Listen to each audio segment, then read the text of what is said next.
नमस्कार दोस्तों, stock market studies में फिर से एक बार आपको बहुत-बहुत स्वागत है। तो आज मैं फिर से आपके सामने कुछ इम्पोर्टेंस कंपनी के डिस्कशन करूँगा। मतलब कुछ इम्पोर्टेंस कंपनी के फंडामेंटल, फाइनेंशियल और उसके टेक्निकली चार्ट पैटर्न्स के बारे में चर्चा करूँगा। तो वीडियो को लास्ट तक देखिएगा और अभी तक अपने चैनल को सब्सक्राइब नहीं किया तो ज़रूर कर लीजिएगा। कंटिन्यूअसली वीडियो और इन्फॉर्मेशन पाने के लिए इस चैनल के ऊपर बने रहिएगा। तो चलो अभी देख लेते हैं कौन-सा कंपनी है इस वीडियो के अंदर। देखिए फर्स्ट जो कंपनी है उसके बारे में बात करूँ उसका नाम है ईज़ी ट्रिप प्लानर। देखिए ईज़ी ट्रिप प्लानर में जब से कंपनी स्टार्ट हुआ तब से लेकर कंपनी के बिज़नेस में थोड़ा-सा प्रेशराइज़ था क्योंकि मार्केट में वो नया एंटर हुआ था और उसके बाद देखिए धीरे-धीरे करके मैनेजमेंट टीम ने इस कंपनी का टोटली फिगर आउट ही चेंज कर दिया। जैसे आप देखेंगे मैं प्रॉफिट एंड लॉस के बारे में चर्चा करूँ और वो भी ईयर ऑफ ईयर बेसिस में, ध्यान दीजिएगा कंपनी का सेल्स 2021 में कितना था? 358। तो आप कहेंगे सर बहुत शानदार सेल्स था। आज कितना है? 430। तो आप कहेंगे सर यहाँ पे तो सेल्स एकदम बेकार है अभी। बिल्कुल नहीं। तब सेल्स तो बहुत ज़्यादा था, मगर कंपनी के एक्सपेंस बहुत कम, बहुत ज़्यादा ज़्यादा देखने को मिला। मगर यहाँ यहाँ पे अब क्या हो रहा है?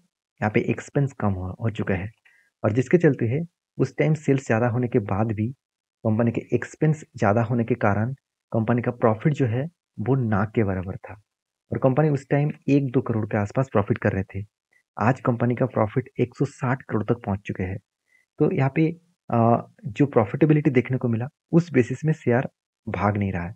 तो बहुत सारे लोगों को यही सबसे ज़्यादा कन्फ्यूजन है कि कंपनी का शेयर भाग नहीं रहा है, शेयर गिर रहा है, इसका मतलब कंपनी बेकार है।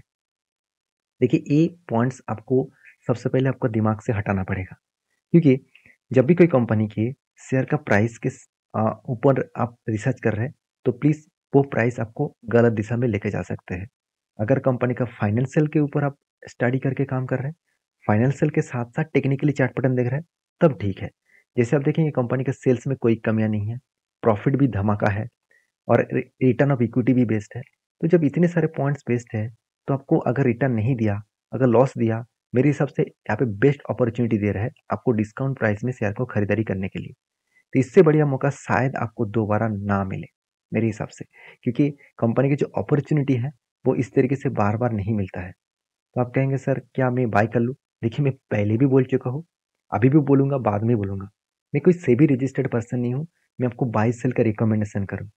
आपको काम करना है तो सारी चीज़ों को समझ कर करना है, समझ कर करिए। तो समझने के लिए मेरे वीडियो को पूरा लास्ट तक देखिए, तभी आपको पता चलेगा कि एक्चुअली आपको कौन-सा चीज़ों को स्टडी करके काम करना है। तो अभी देखिए कंपनी के ऊपर इन्वेस्टर, देखिए पहले ही मैं बता चुका हूँ, इन्वेस्टर के पास पहले जितना होल्डिंग्स था, आज थोड़ा-सा होल्डिंग उन्होंने कम किया। अभी कम करने के पीछे रीज़न भी है, क्योंकि ये जो ईज़ी टिप लेना जो जिस प्लेटफ़ॉर्म के ऊपर काम कर रहा है, इस प्लेटफ़ॉर्म में बहुत ज़्यादा कंपीटिटर है। बहुत अलग-अलग लोग यहाँ पे कंपटीटर के हिसाब से काम कर रहा है। तो सोचिए फाइनेंस कंपनी भी इस तरीके से प्लेटफ़ॉर्म के ऊपर काम करते हैं। साथ ही साथ सबसे बड़े प्लेयर आईआरसीटीसी वो भी इस प्लेटफ़ॉर्म के ऊपर काम कर रहा है। तो इतने बड़े प्लेयर्स जब इस तरीके से प्लेटफ़ॉर्म के ऊपर काम करें, तो उसका मतलब ग्रोथ एक रुकी जैसे देखने को मिलता है। मतलब एक ग्रोथ उतना ज़्यादा सा तेज़ी देखने को नहीं मिलता है। तो फिर भी कंपनी के बैलेंस शीट के बारे में बात करूँ तो आप देखेंगे रिज़र्व लगातार बढ़ते चले गए। 3, 4, 5 करोड़ से बढ़ के हो चुके हैं 400 साढ़े 400 करोड़ के आसपास। बोरिंग्स के बारे में बात करूँ तो कंपनी का कर्जा एकदम देखा जाए तो पहले ज़ीरो था, आज कंपनी के कुछ कर्जा देखने को मिले। अभी कर्जा उठाने के पीछे रीज़न भी है क्योंकि कंपनी को जो इस बार ट्रेड रिसीव हुआ करीबन 194 करोड़ के आसपास। तो अच्छा खासा प्रोजेक्ट मिला जिस प्रोजेक्ट के चलते है कंपनी बिज़नेस को बड़ा करने के लिए कंपनी लोन उठाया है। तो लोन लेने के बाद कंपनी का प्रॉफ़िट हो रहा है कि नहीं हो रहा है, वो तो आपको देखने को मिल चुका है। कंटिन्यूअसली कंपनी प्रॉफ़िट को बढ़ाते चले जा रहे हैं। तो इसका मतलब कंपनी का फंडामेंटल्स में कोई प्रॉब्लम्स नहीं है। आपको ये देखना है कि कंपनी का फंडामेंटल ठीक है। अभी टेक्निकली चार्ट पैटर्न क्या बता रहा है? उससे पहले जो लोग इस कंपनी के ऊपर लॉन्ग टर्म के लिए इन्वेस्ट करके रखे हैं, उसके बारे में टेक्नि चार्ट यहाँ पे रिटर्न्स के बारे में बात करूँ, तो 3 मंथ में देखिए सिर्फ 3% का रिटर्न दिया। 6 मंथ में लॉस और वो भी 15%। 1 साल में कितना? करीबन 43% के आसपास लॉस। जब कोई अच्छे कंपनी 40 टू 50% गिर जाते हैं, तो उस कंपनी के ऊपर आपको ज़रूर फोकस होना चाहिए। देखिए मेरा ओपिनियन है, मेरा खुद का ओपिनियन है, आपका ओपिनियन अलग हो सकता है क्योंकि जो कंपनी 3 साल में 250% के आसपास रिटर्न दिया, तो उस कंपनी का कुछ ना कुछ तो दम है, कुछ ना कुछ तो पोटेंशियल है। इस बात को आपको ज़रूर डिनाई नहीं करना चाहिए। अभी इस कंपनी के टेक्निकली चार्ट पैटर्न्स के बारे में बात करूँ तो जब से कंपनी स्टार्ट हुआ तब से लेकर एक धमाका परफॉर्मेंस कंपनी की है। और उसके बाद देखिए एक रेंज के ऊपर कंपनी बना हुआ था, उसको ब्रेकआउट किए और एक लंबा जर्नी देखने को मिला। अभी देखिए धीरे-धीरे करके कंपनी नीचे भी आए और कंपनी के रेंज के हिसाब से कंपनी काम कर रहा है। अभी इस कंपनी के ऊपर 2 पॉइंट्स आपको ज़रूर मेज़र करना होगा। 2 पॉइंट्स क्या है? कंपनी के ऊपर निवेश करना है, तो आपको टेक्निकली चार्ट पैटर्न में कोई भी पैटर्न्स बनना चाहिए, उस पैटर्न्स को फ़ॉलो करके काम कर सकते हैं। अगर आपको कोई टेक्निकली चार्ट पैटर्न पता है कि उस बेसिस में आप काम करना जानते हैं, तो उस बेसिस में भी काम करिए। तो मेरे कहने का मतलब है कि कंपनी के लॉन्ग टर्म जर्नी के लिए अभी सिचुएशन जो है, वो मेरे हिसाब से आपको सस्ते दामों में प्राइस दे रहा है। अगर आप स्विंग ट्रेडर्स हैं, तो उसके लिए आपको पैटर्न्स ढूँढना पड़ेगा। अभी फाइनली कोई पैटर्न्स नहीं बना, जो मैं आपके साथ शेयर करूँ। तो अभी फ़िलहाल के लिए इस कंपनी के ऊपर चुपचाप बैठना ही ठीक रहेगा। मतलब शांति से बैठना ही ठीक रहेगा। तो आपका क्या राय है? ज़रूर कमेंट्स करके बताना।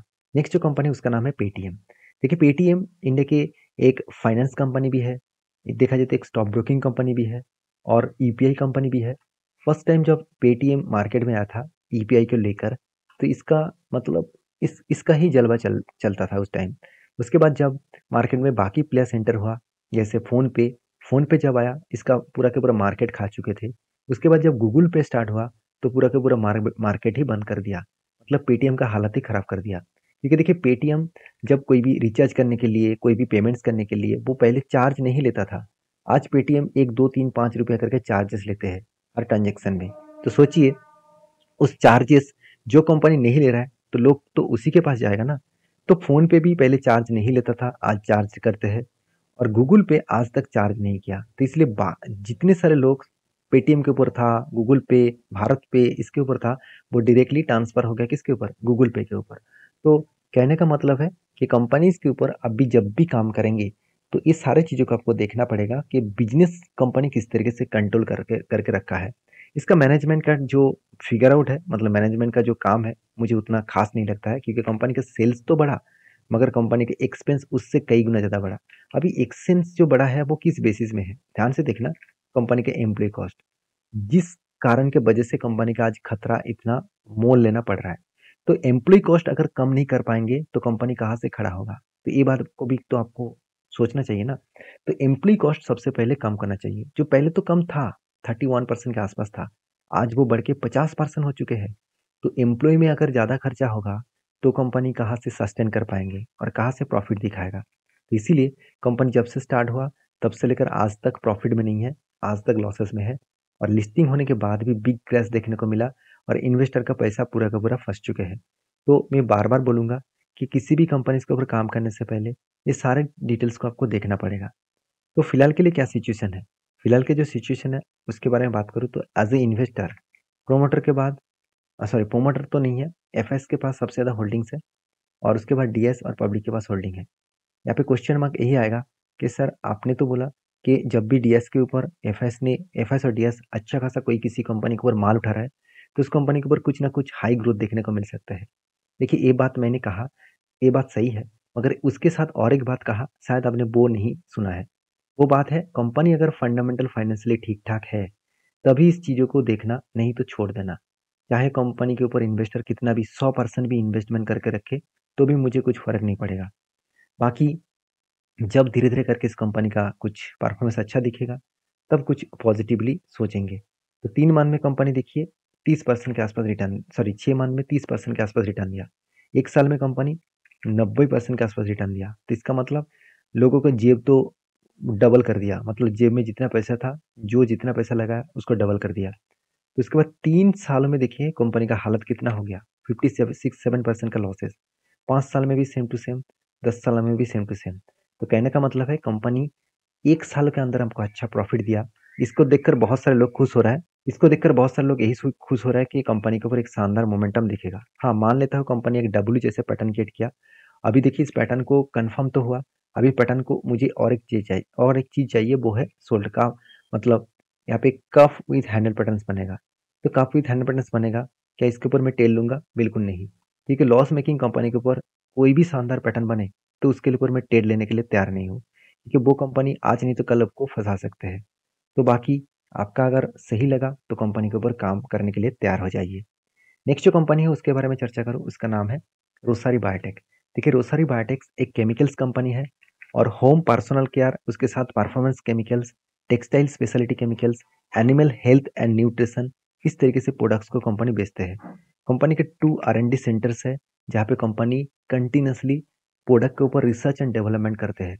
जो बॉम्बे IIT जो लैब है वो भी उसके रिसर्च सेंटर्स में भी कंपनी काम करते हैं। तो सोचिए कंपनी का मैनेजमेंट स्ट्रांग है जिसके लिए कंपनी हर टाइम में रिसर्च एंड डेवलपमेंट के ऊपर पैसा खर्च करने के लिए तैयार है। अभी कितना खर्चा किया जा रहा है वो बताने से पहले कंपनी के एक बार मार्केट कैप देख लीजिए। 4,000 करोड़ के आसपास मार्केट कैप है। इसका मतलब इसका मार्केट कैप बहुत कम है और एक स्मॉल कैप टाइप कंपनी है। इसका ग्रोथ होने का चांसेस बहुत हाई है। आज देखा जाए तो सिचुएशन जो है वो केमिकल सेक्टर के ऊपर स्लो डाउन चल रहा है। जैसे कि 2018 के बाद ऑटो सेक्टर के ऊपर स्लो डाउन चला था और 2021 के बाद ऑटो सेक्टर सारे रिकॉर्ड तोड़ दिए। उसी तरीके से केमिकल सेक्टर का आज हालत खराब हो रहा है। 2023 में हालत खराब होना स्टार्ट हुए हैं।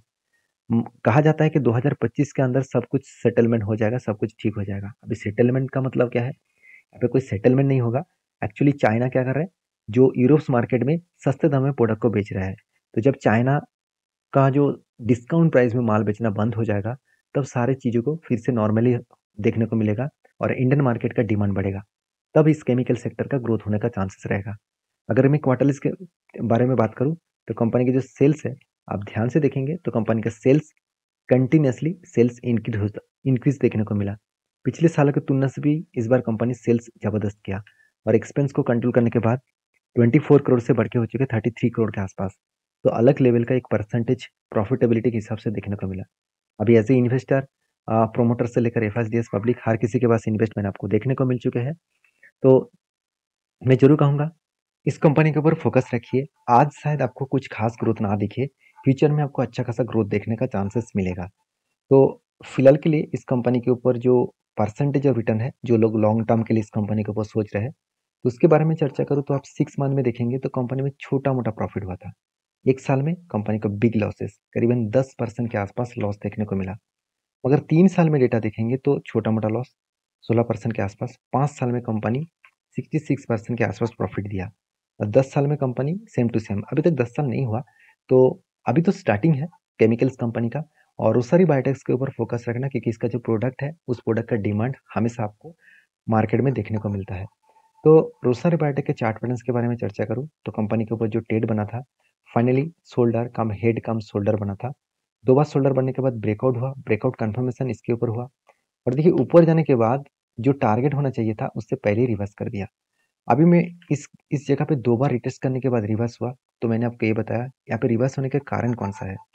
देखिए पहले आपको एक चीज याद रखना है, जब भी कुछ इस तरीके से पैटर्न्स बने आपको ये देखना है कि उससे पहले जो टारगेट बन रहा है उसके बीच में कोई भी अगर स्ट्रांगली रेजिस्टेंस बन रहा तो उस रेजिस्टेंस को जरूर आप टारगेट लेकर भी चल सकते हैं क्योंकि वहां से ही रिवर्सल होने का चांसेस रहेगा। हाँ, अगर फर्स्ट टाइम टच किया रिवर्स आया, सेकंड टाइम टच करके अगर ब्रेक आउट कर दिए तो होल्ड करना टारगेट पाने तक। अगर यहाँ से टच करने के बाद रिवर्सल कर रहे हैं तो सोचना वो टारगेट लेवल को ब्रेक नहीं कर पाएंगे। ब्रेक ना करने के पीछे और एक रीजन है क्योंकि यहाँ पे स्ट्रांगली जो रेजिस्टेंस है, सिर्फ रेजिस्टेंस नहीं है, उसके साथ साथ बिग सप्लाई जोन भी है क्योंकि इसी लेवल से कंपनी के ऊपर बिग क्रैश देखने को मिला। कोई छोटा मोटा क्रैश नहीं है, वापस कंपनी उठ ही नहीं पाया, इतना बड़ा क्रैश देखने को मिला। तो आप इस कंपनी के ऊपर किस तरीके से सोचते हैं जरूर मुझे कमेंट्स करके बताना। नेक्स्ट जो कंपनी है उसका नाम है कुचिन सीपर्ट लिमिटेड। तो कुचिन सीपर्ट लिमिटेड जो एक शिप बिल्डर्स कंपनी है और एक गवर्नमेंट के साथ डील करके काम करते हैं। तो इस कंपनी के ऊपर बहुत बड़ा अपडेट आया कि कंपनी का जो फेस वैल्यू है वो हर एक के बदले आपको 2 शेयर मिलेगा क्योंकि इसका फेस वैल्यू 10 रुपया है जो आज 5 रुपया बनने जा रहा है।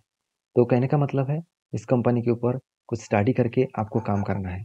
बाकी सारे कंपनी जो इन्फॉर्मेशन आपके साथ शेयर किया हो एज ए एजुकेशन पर्पस में है। तो प्लीज़ एक बार आपके रिसर्च के हिसाब से, आपके स्टडी के हिसाब से काम करिए क्योंकि कोई भी रिकमेंडेशन वीडियो नहीं था।